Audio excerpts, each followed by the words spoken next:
तो नमस्कार dear student. कल अपने साइंस के अंदर अपने चर्चा की थी मानव रोग के बारे में, और मानव रोग के अंदर अपने 3 प्रकार के टाइप पढ़ लिए थे। जो कौन कौन से थे? आनुवंशिक रोग, संक्रामक रोग और असंक्रामक रोग। और आनुवंशिक रोग के अंदर भी अपने कुछ सिंड्रोम रोगों के बारे में चर्चा कर चुके थे। तो आज अपने स्टार्ट करते हैं मानव रोग का पार्ट सेकंड, जिसमें अपने देखिए मानव रोग के अंदर अपने पढ़ रहे हैं कौन से रोग? आनुवंशिक रोग। कौन से रोग पढ़ रहे हैं? आनुवंशिक रोग। और आनुवंशिक रोग में अपने चर्चा कर रहे हैं किसके बारे में? सिंड्रोम रोग की। और सिंड्रोम रोग होते कौन से हैं? सिंड्रोम रोग कौन से होते हैं? जो गुणसूत्रों की संख्या में या तो क्या होगी? कमी होगी, या उसके अंदर क्या होगी? वृद्धि होगी, या गुणसूत्रों का कोई भाग विलोपित हो गया। तो गुणसूत्रों की संख्या में परिवर्तन होने के कारण या गुणसूत्र का कोई भाग विलोपित होने के कारण जो रोग होते हैं उन्हें अपने क्या बोलते हैं? सिंड्रोम रोग। और कल अपने सिंड्रोम रोग के अंदर अपने चर्चा की थी किसके बारे में? क्राइचुकेट रोग के बारे में। और इसके अलावा अपने बात कर चुके हैं डाउन सिंड्रोम रोग के बारे में। देखिए आज अपने बात करते हैं किसके बारे में? आज अपने बात कर लेते हैं एडवर्ड सिंड्रोम रोग। एडवर्ड सिंड्रोम रोग। तो देखिए एडवर्ड सिंड्रोम रोग कौन सा होता है? एडवर्ड सिंड्रोम रोग ए से ध्यान रखना है, ए से एडवर्ड हो जाएगा और ए से 18। 18 मतलब 18। मतलब अगर 18वें गुणसूत्र में एक गुणसूत्र की क्या हो जाती है? वृद्धि हो जाती है। तो 18वें गुणसूत्र में एक गुणसूत्र की वृद्धि होने के कारण कौन सा रोग होगा? एडवर्ड सिंड्रोम रोग हो जाता है। तो एडवर्ड सिंड्रोम रोग होने का कारण क्या होगा? 18वें गुणसूत्र में एक गुणसूत्र की वृद्धि होना। एक गुणसूत्र की वृद्धि हो जाना। जब 18वें गुणसूत्र में एक गुणसूत्र की वृद्धि हो जाती है तो टोटल गुणसूत्र कितनी होती है? 46। तो टोटल गुणसूत्रों की संख्या कितनी हो जाती है? 47 हो जाती है। तो कुल गुणसूत्रों की संख्या में भी एक की वृद्धि हो जाएगी और कुल गुणसूत्रों की संख्या कितनी हो जाती है? 47 हो जाती है। तो देखिए एडवर्ड सिंड्रोम रोग है वह किस कारण से होता है? 18वें गुणसूत्र में एक गुणसूत्र की वृद्धि होने के कारण कौन सा रोग होता है? एडवर्ड सिंड्रोम रोग। और इसमें कुल गुणसूत्रों की संख्या कितनी हो जाती है? 46 से एक बढ़कर कितनी हो जाती है? 47 हो जाती है। तो देखिए इसके अलावा अगर अपनी बात करते हैं नंबर 4, तो नंबर 4 पे जो सिंड्रोम रोग आता है वह है पटाउ सिंड्रोम रोग। पटाउ सिंड्रोम रोग। पटाउ सिंड्रोम रोग। तो पटाउ सिंड्रोम रोग किस वजह से होता है? कि जो 13वां गुणसूत्र होता है, 13वें गुणसूत्र में एक गुणसूत्र की क्या हो जाएगी? वृद्धि हो जाएगी। और जब 13वें गुणसूत्र में एक गुणसूत्र की वृद्धि होगी तो टोटल गुणसूत्रों की संख्या कितनी हो जाएगी? 46 से एक बढ़ जाएगी, कितनी हो जाएगी? 47 हो जाती है। तो वह रोग कौन सा रोग कहलाएगा? पटाउ सिंड्रोम रोग। तो पटाउ सिंड्रोम रोग किस वजह से होता है? 13वें गुणसूत्र में एक गुणसूत्र की क्या हो जाती है? वृद्धि। एक गुणसूत्र की वृद्धि होने से कौन सा रोग हो जाता है? पटाउ सिंड्रोम रोग।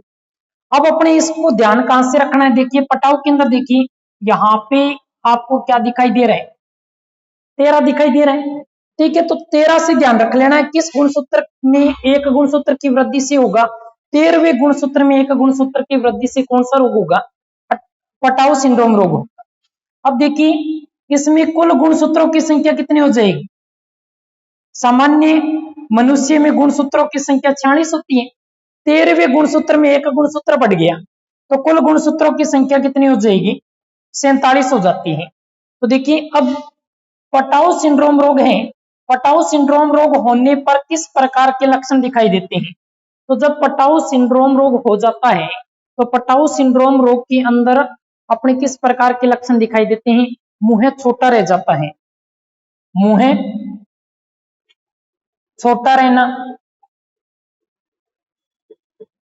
अब देखो कई बच्चों के देखा होगा ऊपर वाला जो होठ है ये यहां से कटा हुआ होता है, तो ये भी किस रोग का लक्षण होता है? पटाउ सिंड्रोम रोग का। तो मतलब होठ का कटा हुआ होना, होठ का कटा हुआ होना, तो ये किस रोग का लक्षण होगा? पटाउ सिंड्रोम रोग का। तो पटाउ सिंड्रोम रोग किस गुणसूत्र के कारण होते हैं? 13वें गुणसूत्र में एक गुणसूत्र की क्या हो जाएगी? वृद्धि हो जाएगी। तो कुल गुणसूत्रों की संख्या बढ़कर कितनी हो जाती है? 47। और पटाउ सिंड्रोम रोग होने पर किस प्रकार के लक्षण दिखाई देते हैं? मुंह छोटा रह जाता है, होठ है, होठ क्या होता है? कटा हुआ होता है। एडवर्ड सिंड्रोम रोग है, ये किस कारण से होता है? 18वें गुणसूत्र में एक गुणसूत्र की वृद्धि से होता है। ए से ध्यान रख लेना है, एडवर्ड ए से ही ध्यान रखना है। 18 18 मतलब 18 और कुल गुणसूत्रों की संख्या कितनी हो जाती है? 47 हो जाती है। और एडवर्ड सिंड्रोम रोग के अंदर किस प्रकार के लक्षण दिखाई देते हैं? एडवर्ड सिंड्रोम रोग के अंदर जो मुंह है वह क्या रह जाता है? छोटा रह जाता है। और जब मुंह छोटा रहता है तो मतलब जो अपने खाना वगैरह खाते हैं, मतलब रोटी का टुकड़ा भी डंगू अंदर कौन जाएगा, ठीक है, मतलब मुंह बिल्कुल छोटो रह जाएगा। तो बिना आपा के बोल देंगे जी माइक्रोगेनेथा रोग। क्या बोलेंगे उसे? माइक्रोगेनेथा रोग कहा जाता है। जब मुंह छोटा रह जाता है तो उसे अपने क्या बोल देंगे? माइक्रोगेनेथा रोग। और ये रोग किस वजह से होता है? एडवर्ड सिंड्रोम के कारण होता है, जो 18वें गुणसूत्र में एक गुणसूत्र की वृद्धि के कारण होता है। पटाउ सिंड्रोम 13वें गुणसूत्र में एक गुणसूत्र की वृद्धि होगी और कुल गुणसूत्रों की संख्या कितनी हो जाती है? 47 हो जाती है। लक्षण कैसा दिखाई देगा?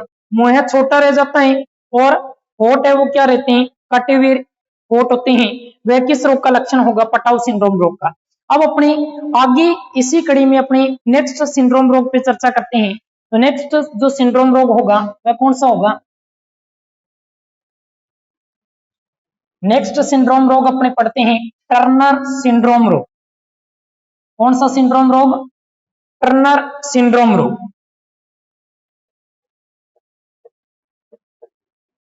टर्नर सिंड्रोम रोग।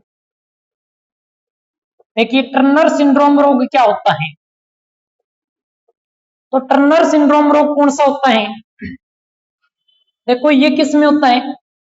महिलाओं में होता है। किस में होता है? विशेषकर महिलाओं में पाया जाने वाला सिंड्रोम रोग है। अब देखो एक सामान्य महिला है, सामान्य महिला में गुणसूत्र कौन से होते हैं? एक साधारण महिला के अंदर गुणसूत्रों की संख्या कितनी होगी? 46 होगी, जिसके अंदर कौन कौन से गुणसूत्र होंगे? 44 प्लस XX गुणसूत्र होते हैं। अब देखो इसके अंदर जो XX गुणसूत्र पाए जाते हैं, जो मादा के द्योतक होते हैं, इनमें से एक गुणसूत्र क्या हो जाता है? विलोपित हो जाता है। और इसमें गुणसूत्र कितने रह जाते हैं? 44 प्लस X गुणसूत्र रह जाते हैं। तो 44 प्लस X मतलब टोटल गुणसूत्रों की संख्या कितनी हो जाएगी? 45 रह जाएगी। मतलब इसमें से एक गुणसूत्र की क्या आ गई? कमी आ गई। और एक गुणसूत्र X गुणसूत्र की कमी आने के कारण कौन सा रोग होता है? टर्नर सिंड्रोम रोग होता है। और टोटल गुणसूत्रों की संख्या कितनी रह जाती है? 45। तो यह रोग किस वजह से होगा? महिला में एक X गुणसूत्र की कमी के कारण। महिला में एक X गुणसूत्र की कमी के कारण कौन सा रोग होता है? टर्नर सिंड्रोम रोग हो जाता है। और इसमें कुल गुणसूत्रों की संख्या कितनी रह जाएगी? कुल गुणसूत्रों की संख्या 46 से एक घटकर कितनी रह जाएगी? कितनी रह जाएगी? 45 रह जाती है। अब देखो जब टर्नर सिंड्रोम रोग हो जाता है तो इसमें किस प्रकार के लक्षण दिखाई देंगे? इसमें किस प्रकार के लक्षण दिखाई देंगे? मतलब एक महिला में से जो मादा का द्योतक X गुणसूत्र होता है उसकी क्या होगी? कमी होगी। तो मतलब महिला में क्या हुआ? महिला के लक्षणों की क्या होगी? कमी होगी। तो महिला के लक्षणों की क्या आ जाएगी? कमी आ जाएगी। महिला के लक्षणों की कमी आ जाएगी। लक्षणों की कमी हो जाती है। और जब महिला में महिला के लक्षणों की कमी हो जाएगी और एक एक्स गुणसूत्र के अंदर क्या आ गई, कमी आ गई, तो इससे महिलाएं क्या हो जाती है, बांझ हो जाती है। मतलब बांझपन किस कारण से होता है, एक टर्नर सिंड्रोम रोग के कारण होता है, जिसका कारण क्या है, महिला में एक एक्स गुणसूत्र की कमी हो जाना बांझपन कहते हैं। संतान पैदा नहीं कर सकती वे महिलाएं क्या कहलाती है, बांझ स्त्रियां कहलाती हैं। मतलब संतान पैदा न होना, संतान पैदा न होना क्या कहलाएगा, बांझपन कहलाता है। तो देखिए टर्नर सिंड्रोम रोग किसमें होता है, महिलाओं में होता है। और एक सामान्य महिला में 44 प्लस XX मतलब टोटल कितने गुणसूत्र पाए जाते हैं, 46 पाए जाते हैं। इसमें महिला में एक एक्स गुणसूत्र की क्या होगी, कमी होगी, तो महिला के अंदर गुणसूत्र क्या रह जाएंगे, 44 प्लस एक्स रह जाएंगे और गुणसूत्रों की संख्या घटकर कितनी हो जाएगी, 45 हो जाएगी। तो मतलब क्लियर है कि महिला में एक एक्स गुणसूत्र की कमी होने के कारण कौन सा रोग हुआ, टर्नर सिंड्रोम रोग। और कुल गुणसूत्रों की संख्या घटकर कितनी हो जाती है, 45 हो जाती है। तो मतलब महिला में महिला के लक्षणों में क्या आ जाती है, कमी आ जाती है और ऐसी स्त्रियां बांझपन का शिकार हो जाती है जो संतान पैदा नहीं कर सकती। अब अपने देखिए इसी कड़ी में अपने आगे बात करते हैं किसकी, क्लाइनफेल्टर सिंड्रोम रोग। नेक्स्ट जो सिंड्रोम रोग है वह कौन सा है, क्लाइनफेल्टर सिंड्रोम रोग। क्लाइनफेल्टर सिंड्रोम रोग। देखिए क्लाइनफेल्टर सिंड्रोम रोग क्या होता है, ये जो रोग है ये सामान्यतः किसमें होता है, पुरुषों में होता है। किसमें होता है, क्लाइनफेल्टर सिंड्रोम रोग किसमें होता है, पुरुषों में होता है। और देखिए पुरुषों में किस कारण होता है, कि एक साधारण जो पुरुष है उसमें जो गुणसूत्र पाए जाते हैं वह 46 होंगे। सामान्य पुरुष के जो गुणसूत्र होते हैं वह कितने होंगे, 46 होंगे। तो सामान्य पुरुष में कौन कौन से 46 गुणसूत्र होंगे, 44 अलैंगिक होंगे जो नर मादा में समान होते हैं। इसके बाद इसके अंदर दो गुणसूत्र पाए जाते हैं, एक्स और वाई। अब देखिए एक सामान्य पुरुष के अंदर 44 प्लस एक्स वाई मतलब टोटल 46 गुणसूत्र है। अब इसके अंदर क्या हुआ कि एक्स गुणसूत्र की क्या होगी, वृद्धि होगी, फिर एक्स गुणसूत्र की क्या होगी, वृद्धि होगी।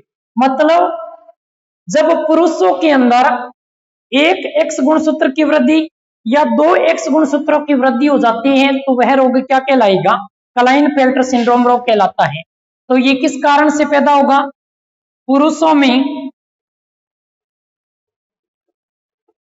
एक्स गुणसूत्रों की संख्या में वृद्धि होने से, एक्स गुणसूत्रों की संख्या में वृद्धि होने के कारण कौन सा रोग हो जाता है,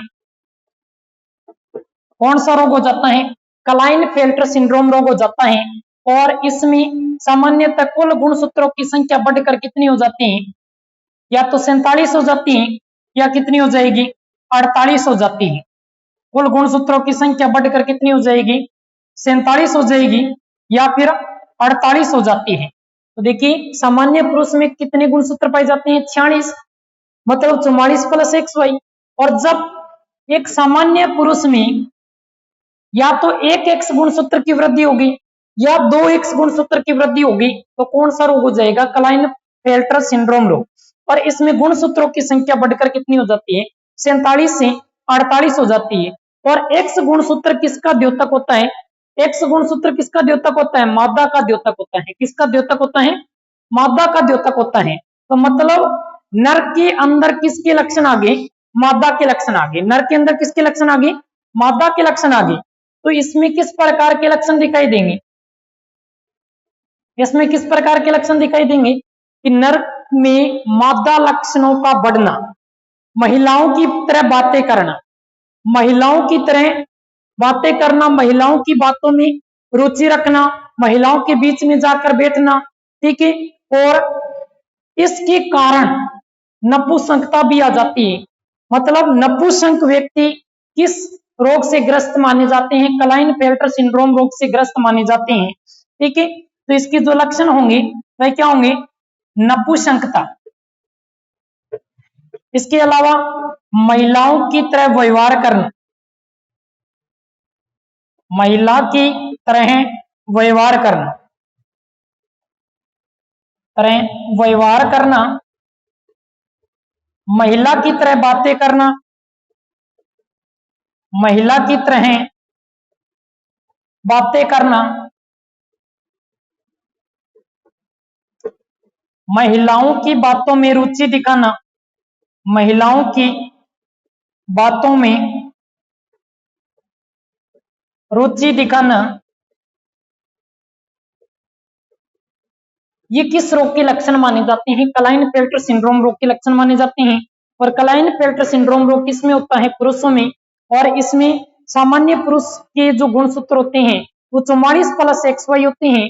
और जब एक पुरुष के अंदर X गुणसूत्र की या तो एक X गुणसूत्र की वृद्धि होगी या 2X गुणसूत्र की वृद्धि होगी तो कौन सा रोग होगा? क्लाइनफेल्टर सिंड्रोम रोग। और कुल गुणसूत्रों की संख्या बढ़कर या तो 47 हो जाती है या कितनी हो जाती है?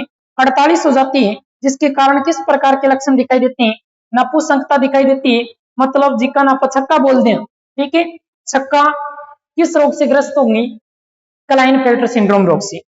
महिला की तरह क्या करते हैं? व्यवहार करते हैं, महिलाओं की तरह बातें करते हैं, महिलाओं की बातों में रुचि रखते हैं, महिलाओं के बीच में जाकर बैठना पसंद करते हैं। ये किस रोग के लक्षण होते हैं? क्लाइनफेल्टर सिंड्रोम रोग के लक्षण होते हैं। समझा गई बात? अब अपने देखिए आगे अपने चर्चा करते हैं। नेक्स्ट जो सिंड्रोम रोग है वह कौन सा है? सुपर मेल रोग। सुपर मेल रोग ये भी एक सिंड्रोम रोग है। सुपर मेल रोग। तो मेल से ध्यान रखना है, मेल किसे कहा जाता है? पुरुषों को। तो यह रोग किस में होता है? पुरुषों में होता है। किस में होता है? पुरुषों में होता है। और पुरुषों में कब होगा? कि एक सामान्य पुरुष के जो गुणसूत्र है वह क्या है? 44+XY है। और जब इसमें एक Y गुणसूत्र की वृद्धि और हो जाती है, Y गुणसूत्र किसका होता है? पुरुष का। और एक सामान्य पुरुष के गुणसूत्र क्या थे? 44+XY। और इसमें किसकी वृद्धि होगी? एक Y गुणसूत्र की वृद्धि होगी। तो टोटल गुणसूत्रों की संख्या कितनी होगी? 47 होगी। मतलब पुरुष के अंदर किसका गुणसूत्र बढ़ गया? पुरुष का एक गुणसूत्र और बढ़ गया। तो मतलब पुरुष के अंदर किसके लक्षणों की वृद्धि होगी? पुरुष में पुरुषों के लक्षणों की क्या हो जाती है? वृद्धि हो जाती है। तो इसमें किस प्रकार के लक्षण दिखाई देते हैं? पुरुषों में पुरुषों के लक्षणों की वृद्धि होगी। तो मतलब वह पुरुष क्या होगा? सुपर मेल, मतलब मेल, बने बने में मेल होगा। ठीक है। मेल मतलब क्रिमिनल प्रवृत्ति, क्रिमिनल प्रवृत्ति का होगा, झगड़ालू प्रवृत्ति का होगा, झगड़ालू प्रवृत्ति का होगा, और चुगलखोर होगा। चुगलखोर मतलब जिकन आपा के बोल दिया आंगली लगाऊ, बाठा बिड़ाऊ। ठीक है। मतलब इन लगी बात इनले न जागे के देनी, इन लगी बात जागे इनलन के देनी, मतलब बाठा बिड़ा देना। चुगलखोर प्रवृत्ति है वह किस रोग का लक्षण है? सुपर मेल रोग का है। तो सुपर मेल रोग है ये किस में होता है? पुरुषों में। और इस रोग से ग्रस्त रोग वैसे भी मेल ही कहलाते हैं। तो देखो सामान्य पुरुषों में गुणसूत्र क्या होते हैं? 44+XY होते हैं। और जब एक सामान्य पुरुष में एक Y गुणसूत्र की वृद्धि और होगी तो टोटल गुणसूत्रों की संख्या क्या होगी? 47। तो इसमें किस प्रकार के लक्षण दिखाई देंगे? कि पुरुष में पुरुष का ही एक गुणसूत्र और बढ़ गया तो पुरुष में पुरुषों के लक्षणों की क्या होगी? वृद्धि होगी। तो वह पुरुष किस प्रवृत्ति का होगा? क्रिमिनल प्रवृत्ति का होगा, झगड़ालू प्रवृत्ति का होगा, उद्दंड प्रवृत्ति का होगा, चुगलखोर प्रवृत्ति का होगा। समझा गई बात? अब अपने नेक्स्ट जो सिंड्रोम रोग हैं, देखो भी छोरियां ज्यादा राजी ना हो, छोरियां का भी रोग है। ठीक है। तो देखिए नेक्स्ट जो रोग है वह है सुपर फीमेल रोग। सुपर फीमेल रोग। तो सुपर फीमेल रोग किसे कहते हैं? फीमेल से ध्यान रखना है। यह किस में होता है? स्त्रियों में होता है, मतलब मादाओं में होता है, मतलब महिलाओं में होता है। ठीक है, तो अब ये चीज ध्यान रखनी है कि एक महिला में, सामान्य महिला में गुणसूत्र कौन कौन से पाए जाते हैं? 44 प्लस x गुणसूत्र पाए जाते हैं। और जब महिला में एक x गुणसूत्र की क्या हो जाती है? वृद्धि हो जाती है, और टोटल गुणसूत्रों की संख्या कितनी हो जाएगी? 47 हो जाएगी। मतलब मादा में किसकी वृद्धि हुई? एक एक्स गुणसूत्र की वृद्धि हुई, और एक्स गुणसूत्र किसका द्योतक होता है? मादा का। मतलब महिला में, महिला के गुणसूत्र की वृद्धि हो गई, तो मतलब महिला में महिला के लक्षणों की वृद्धि होगी, तो मतलब लक्षण कैसे दिखाई देंगे? वो महिला किस प्रवृत्ति की होगी? वो महिला भी किस प्रवृत्ति की होगी? झगड़ालू प्रवृत्ति की होगी। किस प्रवृत्ति की होगी? झगड़ालू प्रवृत्ति की होगी। और उद्दंड प्रवृत्ति की होगी, उद्दंड प्रवृत्ति की होगी। इसके अलावा चुगलखोर होगी, आंगली लगाओ ओसी, बाठा बिड़ा ओसी। जैसे कि देखो, एक पुराने टाइम की कहावत बताऊं मैं तने, कि पुराने टाइम के अंदर क्या होता कि अपने गांव के अंदर एक ग्वाड़ होती, ग्वाड़ के अंदर एक डिग्गी बनेड़ी होती, पानी लियान खातर कुओं बनेड़ होतो, तो बटे लुगाइया पुतैया क्या करती? गड़ा लेके जाया करती पानी लियान। तो देखो बटक ये कि बहुत सारी लुगाइयां इकट्ठी होती, तो बटक ये कि एक लुगाई इसी भी होती जिकी के रोज की गड़ो भरण खातर लुगाइयां सागे राड़ कर लेती। ठीक है, तो एक दिन हो कि वह लुगाई आप आई कोनी, बन आपकी लड़कियां ने भेज दी, और लड़कियां ने भेज दी तो जिकी दूसरे दिन भी लुगाइयां एड़ी, तो बे की बोली कि चलो ठीक है आज खेड़ो छुट्टियो कि आज आई कोनी बा। जब एक समझदार लुगाई बेचारी की बोली कि अरे छोरियां ये आने घड़ो भर के जान दियो, क्योंकि जिसी रांड की ऊत। ठीक है, मतलब ये क्या है? एक जेनेटिक्स रोग है, आनुवंशिक रोग है, पीढ़ी दर पीढ़ी चलेगा। मतलब जो लक्षण माता में है वो लक्षण उसकी संतान में तो होंगे, इसलिए उनको जाने दो। ठीक है, तो मतलब ये इस रोग के जो लक्षण होते हैं वे किस प्रवृत्ति के होते हैं? झगड़ालू प्रवृत्ति के होते हैं, उद्दंड प्रवृत्ति के होते हैं, चुगलखोर प्रवृत्ति के होते हैं। और ये रोग किस कारण से होता है? कि महिला में एक एक्स गुणसूत्र की क्या होगी? वृद्धि होगी, और टोटल गुणसूत्रों की संख्या कितनी हो जाती है? 47। मतलब महिला में महिला के गुणसूत्र की क्या हो जाती है? वृद्धि हो जाती है। समझा गई बात? अब अपने नेक्स्ट जो आनुवंशिक रोग हैं उनके बारे में भी चर्चा कर लेते हैं। तो ये थे अपने सिंड्रोम रोग, जो गुणसूत्रों की संख्या में परिवर्तन के कारण होते हैं। अब देखिए, अब अपने इसके अलावा कुछ आनुवंशिक रोग और हैं, जैसे कि अपने बात कर लेते हैं किसकी? वर्णांधता की, जिसको अपने कलर ब्लाइंडनेस कहा जाता है। वर्णांधता जो रोग है, वर्णांधता रोग किस कारण से होता है? वर्णांधता रोग किस कारण से होता है? तो देखिए, ये हो गया मानव नेत्र, ये हो गया नेत्र लेंस, और यहां पे पाया जाता है रेटिना बिंदु। क्या पाया जाता है? रेटिना बिंदु। और रेटिना बिंदु पर, रेटिना बिंदु में क्या उपस्थित होते हैं? शंक्वाकार शलक उपस्थित होते हैं, शंक्वाकार शलक उपस्थित होते हैं। और इन शंक्वाकार शलकों की गति किस प्रकार से चलती रहती है? इस प्रकार से खांचों के रूप में चलती रहती है। और जब इनकी गति अनियमित हो जाती है तो ये एक दूसरे के आमने सामने आकर टकरा जाते हैं, जिनके कारण इनकी गति रुक जाती है। और ये गति रुकने के कारण व्यक्ति प्राथमिक रंगों के अंदर भेद नहीं कर पाता। जैसे कि लाल रंग है, लाल रंग उसको हरा दिखाई देगा, और हरा रंग कैसा दिखाई देने लगता है? लाल दिखाई देने लगता है। यह रोग क्या कहलाता है? वर्णांधता रोग कहलाता है। तो इसकी उत्पन्न होने का कारण क्या है? नेत्र में रेटिना में पाए जाने वाले, रेटिना में पाए जाने वाले शंक्वाकार शलकों की गति अनियमित हो जाना, पाए जाने वाले शंक्वाकार शलकों की गति अनियमित हो जाना, अनियमित हो जाना। जब शंक्वाकार शलकों की गति अनियमित हो जाती है तो कौन सा रोग हो जाता है? वर्णांधता रोग। अब देखो, जब वर्णांधता रोग होता है तो इसमें लक्षण कैसे दिखाई देंगे? लक्षण कैसे दिखाई देंगे कि प्राथमिक रंगों के अंदर व्यक्ति भेद नहीं कर पाता है, प्राथमिक रंगों में भेद नहीं कर पाना, प्राथमिक रंगों में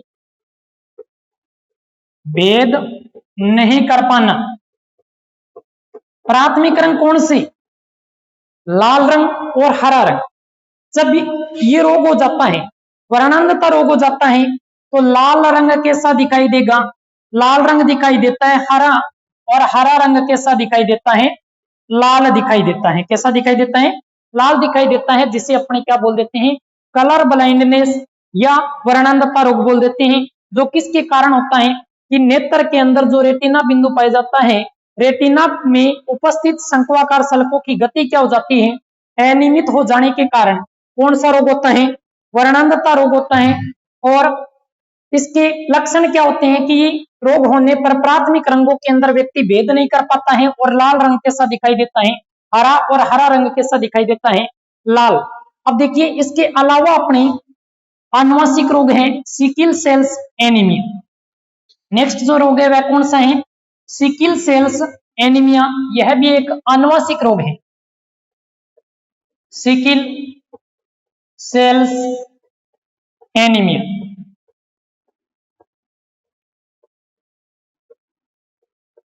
यह भी क्या है? एक आनुवंशिक रोग है, जो पीढ़ी दर पीढ़ी क्या होता है? वंशानुगत होता रहता है, मतलब जन्मजात रोग बोल सकते हैं। तो देखिए, सेल्स से अपने को ध्यान रखना है, सेल्स से अपने को ध्यान रखना है कि ये एक कोशिका से संबंधित रोग है।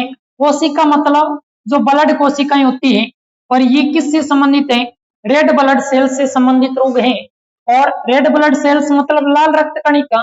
तो जब ये रोग हो जाता है, तो आरबीसी की मात्रा में क्या आ जाती है? कमी आ जाती है। आरबीसी की मात्रा में कमी आ जाती है, और जब आरबीसी की मात्रा में कमी आती है, तो हीमोग्लोबिन का निर्माण भी क्या होगा? कम मात्रा में होगा। और हीमोग्लोबिन है, हीमोग्लोबिन का निर्माण कम मात्रा में होगा, तो इससे शरीर में रक्त की क्या आ जाती है? कमी आ जाती है। और जब रक्त की कमी आती है, तो उसे अपने क्या बोल देते हैं? एनीमिया बोल देते हैं। क्या बोल देते हैं? एनीमिया रोग बोल देते हैं। आरबीसी की मात्रा में कमी आने के कारण रक्त की मात्रा में क्या आ जाती है? कमी आ जाती है, जिसे अपने क्या बोल देते हैं? Sickle cells anaemia. इसमें देखिए, आरबीसी की आकृति कैसी होती है? आरबीसी की आकृति होती है द्विवतलाकार। कैसी होती है? द्विवतलाकार होती है, द्विवतलाकार होती है। और जब सिकिल सेल्स एनीमिया रोग हो जाता है, तो आरबीसी की आकृति कैसी हो जाती है? द्रांतिनुमा हो जाती है। कैसी हो जाती है? द्रांतिनुमा, या अपने बोल सकते हैं हसियानुमा। जब आरबीसी की आकृति द्विवतलाकार से बदलकर कैसी हो जाए? द्रांतिनुमा या हसियानुमा हो जाती है, तो वह रोग क्या कहलाता है? सिकिल सेल्स एनीमिया कहलाता है, जो एक आनुवंशिक रोग है। और इसमें क्या होता है? आरबीसी की मात्रा में क्या आ जाती है? कमी आ जाती है। और आरबीसी की मात्रा में कमी आने के कारण रक्त की मात्रा में क्या हो जाती है? कमी हो जाती है, जिसे अपने क्या बोल देते हैं? सिकिल सेल्स एनीमिया रोग बोल देते हैं। अब देखिए, नेक्स्ट जो रोग है वह कौन सा है? नेक्स्ट जो रोग है वह है थैलीसीमिया। थैलीसीमिया ये भी क्या है? एक आनुवंशिक रोग है। क्या है? आनुवंशिक रोग है। और ये रोग किस प्रकार का रोग है? ये भी एक रक्त से संबंधित है, रक्त से संबंधित रोग है। इसमें क्या होता है कि जो रक्त है, रक्त में ऑक्सीजन की मात्रा में क्या हो जाती है? रक्त में ऑक्सीजन की मात्रा में क्या हो जाती है? कमी हो जाती है। और रक्त में ऑक्सीजन की मात्रा में कमी होना ही क्या कहलाता है? थैलीसीमिया कहलाता है। तो रक्त की मात्रा में या रक्त में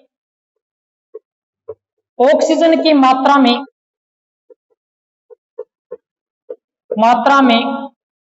कमी हो जाना कौन सा रोग है? थैलीसीमिया।